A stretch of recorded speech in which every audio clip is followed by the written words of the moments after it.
We specialize in building small footprint homes. These homes were designed to fit within Asheville City standards of being a standalone ADU, or we've taken it one step further and have created whole workforce communities of them. So this particular unit is a 2-bedroom, 1.5 bath house. The entire footprint is 16 by 24, so it's 384 square feet. And combined heated living spaces, I think this one's about 812 square feet. The ones that we've built around town can be designed to be standalone as a standalone house on a lot with a main house, can be built as an ADU in someone's backyard and complies with all the city zoning standards, or they can be clustered together. We've helped people find land and build houses for them as either first-time or step-down homes. They've had their land already and we've helped them put ADUs on it. Or we've now moved into developing the communities. And the communities really came from the lack of available affordable land in town.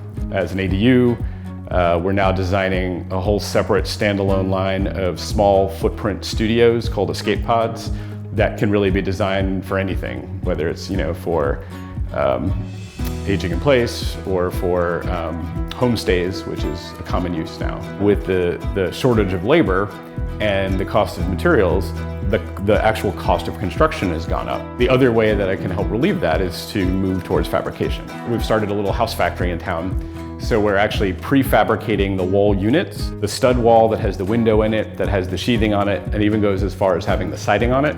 Everything here would kind of flat pack to pack on a truck. We'd stand them up, put our roofing or flooring in, and then kind of move on the next level. The way zoning works, especially here in Asheville, if you build a house, you have to provide the parking.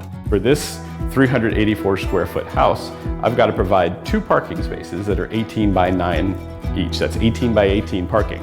That's almost as much as the footprint of the house. One of the ways that we've worked with that in some of our builds is we put the parking under the house.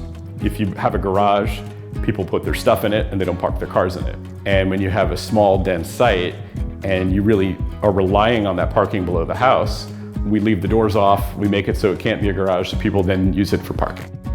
I've had now 3 projects where I've actually been able to carve off a piece of the backyard of a lot I own, where I owned a house up front. I wanted to carve off the backyard where I traditionally would have had to build an ADU. The lot wasn't big enough to comply to true zoning standards where you can divide it in half. So we were able to get separate title and a separate PIN number assigned by the city for the house up front, get a separate tax parcel and PIN number assigned for the lot in the back, able to either sell that off or put a whole different deed of trust on that wasn't affected by the main house. A very common zoning in the city of Asheville is called RM. So it means residential multifamily.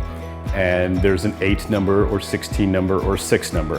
And what that means is you're just allowed to build multi-houses on that same parcel. This little trick of like carving off these backyard pieces allows you not to go over the density that's allowed, but just a tool for how to meet what is already zoned for. We take advantage of the slopes in the city by building a lot of daylight basements. And those daylight basements then can be used for homestays, apartments. They can be used for guest apartments where they're full apartments and with full bathrooms, full standalone. And then we've also built ones that are attached on the side. Primarily, we're now asked to do this for homestays, but the use for aging in place, it could be used the same way, that you can design. We've actually designed one that it was for someone's art studio now, but it can later be used if they're, when their parents might need to move in with them. It's designed in a way that it's at a ground level, or there's a place a ramp can go to it, and then the living is all on one level.